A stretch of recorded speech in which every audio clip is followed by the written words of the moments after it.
চার আর তিনে কত হয়? তা আমরা গাড়ি গুনছি 1 2 3 2 3 আর 4।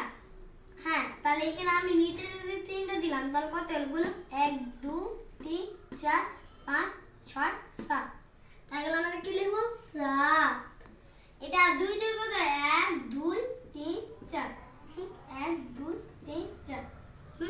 তাহলে এটা আমরা গুড গুড করে দিচ্ছি।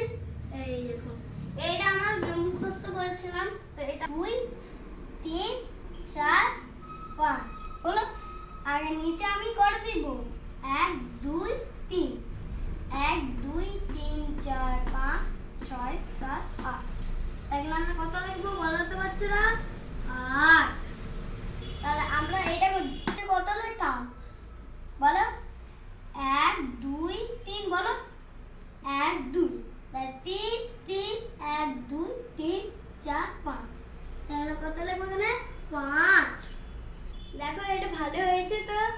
দেখো